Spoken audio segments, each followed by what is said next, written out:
Bonjour, dans ce nouvel épisode, nous allons apprendre à utiliser le moteur pas à pas avec un driver. Et voici ce que vous serez capable de reproduire chez vous après avoir vu cet épisode.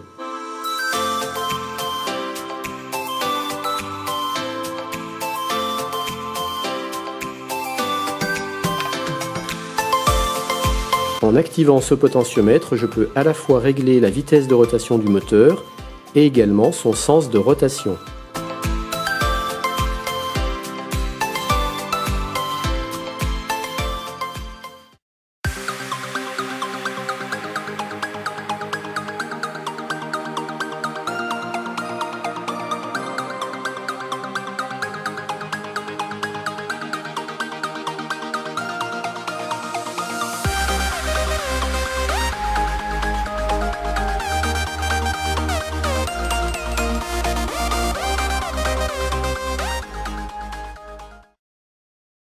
Dans ce tuto, je vais utiliser le driver ULN 2003 qu'on peut facilement se procurer soit tout seul, soit en kit sur le site de HDevBot. Et moi, je vais continuer d'utiliser pour ce tuto le moteur PAPA 28BYJ48 que je vous avais déjà présenté dans le précédent tuto. Je vous mets les trois liens dans le descriptif de cette vidéo. Voilà comment se présente ce driver ULN 2003. La prise blanche, c'est là qu'on viendra brancher le moteur PAPA. À gauche, on a les broches IN1 à IN4. C'est ici qu'on viendra brancher les broches en provenance du microcontrôleur. Pour moi, ça sera un Arduino Uno. En bas, on a les deux broches d'alimentation plus et moins. Alors, ce pilote, il peut être alimenté entre plus 5 et plus 12 volts en courant continu. Mais comme moi, je vais utiliser un moteur qui s'alimente en 5 volts, par précaution, je préfère alimenter ce driver aussi en 5 volts parce que je ne sais pas si ce driver intègre un régulateur de tension, c'est-à-dire que si je lui rentre du 12 volts, je crains qu'il ressorte du 12 volts sur le moteur. Et ça, il ne faut pas puisque j'utilise un moteur 5 volts. Donc je vais rentrer sur cette prise d'alimentation du driver du 5 volts. À droite des deux broches d'alimentation, on a un petit cavalier qui sert d'interrupteur on-off. Sur la droite du driver, on a 4 LED qui vont matérialiser l'état des 4 broches d'entrée IN1 à IN4. Et enfin, implanté sur le driver, on a notre puce ULN 2003. Et en fait, cette puce n'est qu'une série de 7 porte-noms avec des diodes de roue libre. Voilà le schéma interne de cette puce ULN 2003. On voit qu'en effet, elle comporte 7 porte-noms avec des diodes de roue libre. Alors pourquoi des porte-noms ? Je rappelle, des porte-noms, c'est des portes inverseuses. Eh bien parce que comme vu dans le précédent tuto sur le moteur 28BYJ, on a vu que ce moteur avait besoin d'une suite de signaux 0, signaux négatifs à 0 volts. Et comme le microcontrôleur il va plutôt envoyer des signaux 1, c'est-à-dire plus 5 volts, eh bien il faudra inverser ces signaux et c'est pour ça qu'on va utiliser des portes inverseuses, de façon à ce que les signaux 1 envoyés par le microcontrôleur deviennent des 0 derrière le driver et inversement, quand le microcontrôleur enverra des 0, on récupérera des 1 derrière le driver. Et pour ça, il suffit d'une porte inverseuse pour que les 0 soient transformés en 1, 5 volts, et les 1, 5 volts, soient transformés en 0, 0 volts. Et pourquoi des diodes de roue libre ? Eh bien pour absorber les pics de surtension au moment des coupures des bobines du moteur. Pour faire tourner notre moteur dans un sens, on enverra depuis les sorties D8, D9, D10, D11 de l'Arduino la série de codes suivantes 1 0 0 0, 0 1 0 0, 0 0 1 0, 0 0 0 1. Cette série de 4 codes correspondra à 4 pas. Ces 4 pas auront fait tourner l'aimant interne du moteur de 1 tour complet. Pour continuer à faire tourner notre moteur toujours dans le même sens, on reproduira cette série de 4 codes toujours dans le même ordre. Donc c'est pour ça qu'après on reprendra à nouveau au pas 1, 1, 0, 0, 0 et ainsi de suite. Et quand on aura le code 1, 0, 0, 0 en sortie d'Arduino, pour le pas 1, ça correspondra en sortie du driver au code 0, 1, 1, 1. C'est ce code que recevra le moteur pas à pas. Et puis quand on voudra faire tourner le moteur en sens inverse, eh bien cette fois on générera sur les broches D8, D9, D10, D11 de l'Arduino la série de codes suivantes toujours dans le même ordre. Pas numéro 1, 0, 0, 0, 1. Pour le pas numéro 2, 0, 0, 1, 0. Pour le pas numéro 3, 0, 1, 0, 0. Pour le pas numéro 4, 1, 0, 0, 0. Et on reprend la série pour continuer de le faire tourner en sens inverse. On repart au pas 1, 0, 0, 0, 1 et ainsi de suite. Et pareil, en sortie du driver, on a les codes inversés. C'est-à-dire que pour le pas 1, on aura cette fois 1, 1, 1, 0, puis 1, 1, 0, 1 et ainsi de suite. Je vous ai mis ce tableau pour aider à comprendre le fait que, si vous vous rappelez, dans la vidéo d'avant, on avait vu que pour faire marcher le moteur 28BYJ, il fallait 3 fils à l'état haut et un seul fil à l'état bas, alors que dans le code Arduino, on fera l'inverse. On aura 3 sorties à l'état bas pour une sortie à l'état haut. Donc je vous ai mis ce tableau pour que vous ne soyez pas déroutés à cause de cette inversion de code qui est la conséquence des portes inverseuses qui sont dans le driver ULN 2003. Maintenant qu'on a vu les bases de la théorie, il est temps de passer à la pratique et on va regarder comment brancher tous nos éléments ensemble. Voilà un schéma de branchement global.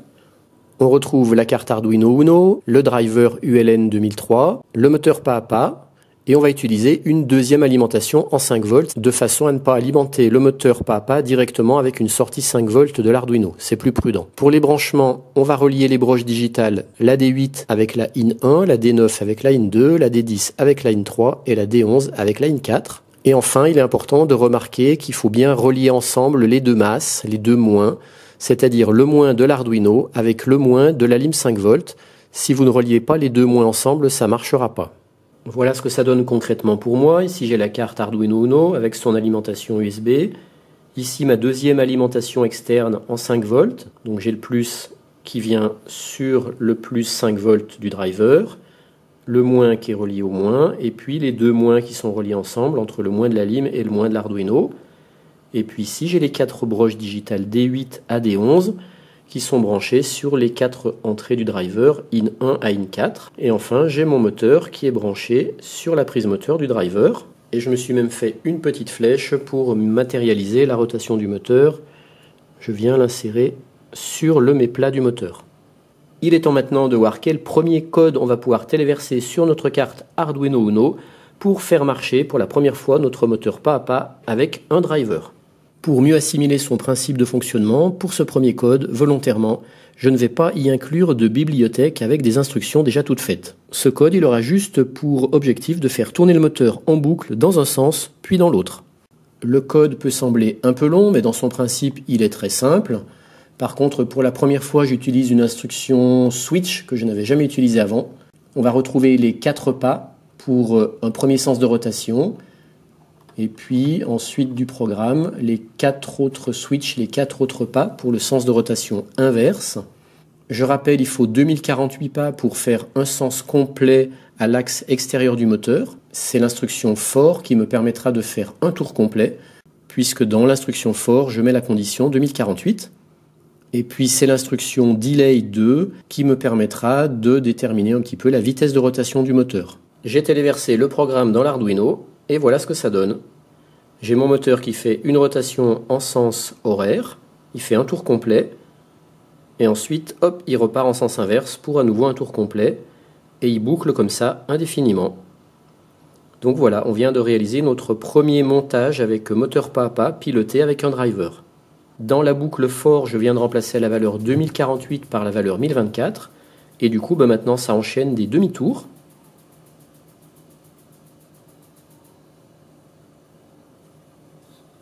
Et là, je viens de changer une valeur de delay.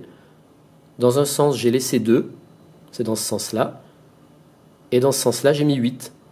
Ce qui fait que ça tourne 4 fois moins vite. On a même le temps de voir les LED qui affichent l'état des pas du driver.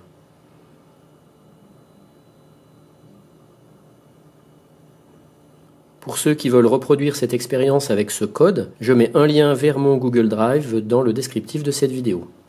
Maintenant qu'on a compris le principe de fonctionnement d'un moteur pas à pas avec un driver, on va pouvoir faire mieux, plus élaboré, en utilisant des instructions déjà toutes faites issues de la bibliothèque de l'IDE Arduino. Voici maintenant un code beaucoup plus court, tout en étant plus performant parce qu'il utilise la bibliothèque Stepper. On le voit avec cette instruction include stepper.h. Le sens de rotation et la course du moteur vont ici dépendre de la tension qui sera lue sur la broche analog in à 0. L'instruction setSpeed définit la vitesse de rotation du moteur et l'instruction step définit son sens de rotation et le nombre de pas à exécuter. Alors comme je mets ici une formule val-512, quand A0 lira une tension comprise entre 0 et 2,5 volts, le moteur tournera dans le sens anti-horaire, d'autant de pas que la valeur trouvée. Et quand A0 lira une tension comprise entre 2,5 et 5 volts, le moteur tournera dans le sens horaire également d'autant de pas que la valeur trouvée.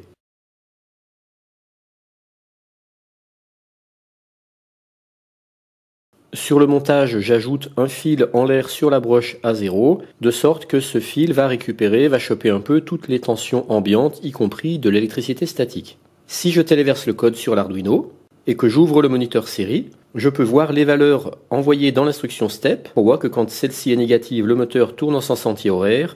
Quand celle-ci est positive, le moteur tourne en sens horaire. Le fil qui fait antenne, c'est celui-là. Il est en l'air, branché sur la broche analogue A0 de l'Arduino. Donc je le laisse pendre comme ça. Regardez dans quel sens tourne le moteur. Il est en sens anti-horaire. Je prends un coussin et je vais le frotter sur mon pull, sur mon gilet, pour l'électriser.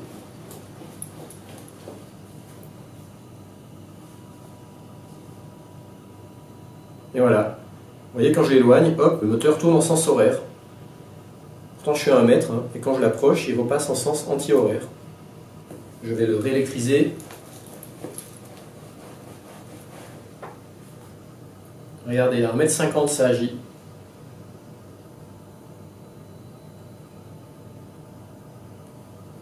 On voit que mon antenne elle capte l'électricité statique et du coup elle interagit avec le moteur. Je vais essayer de m'éloigner encore. Donc là on est revenu en sens anti-horaire. Là je suis à 2 mètres.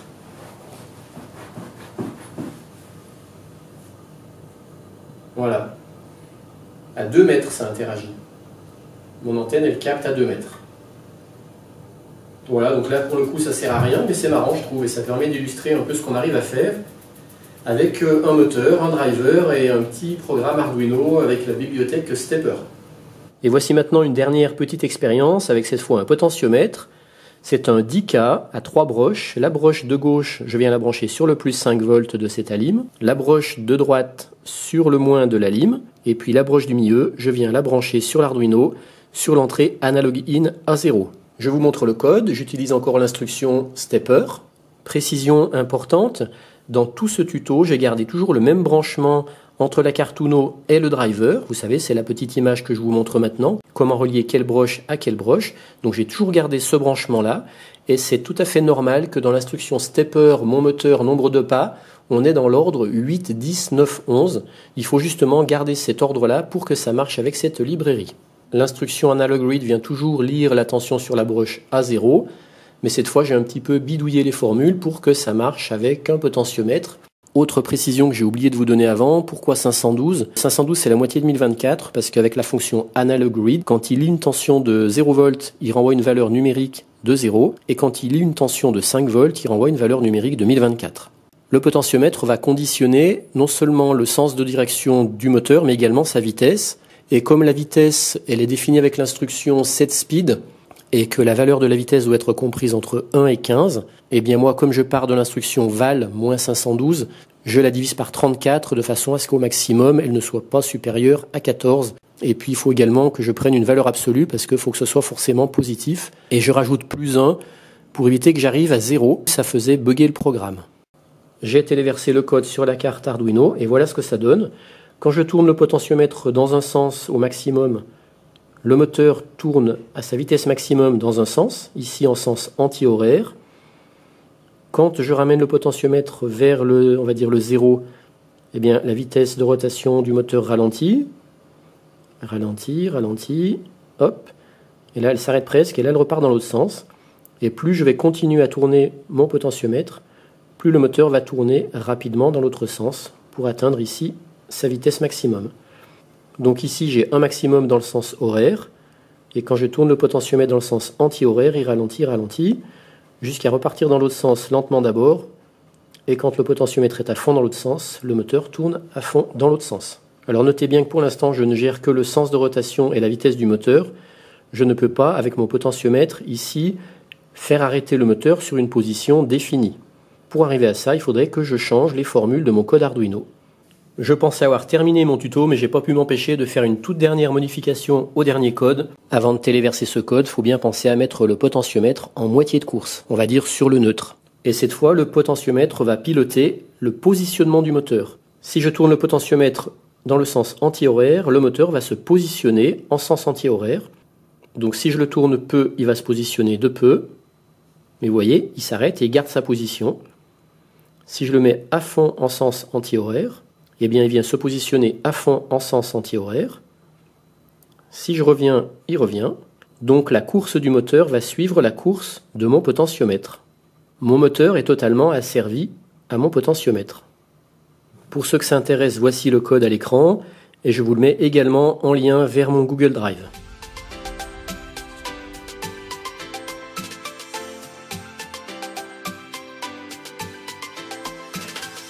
Et cette fois, le tuto est terminé. Allez, bye bye!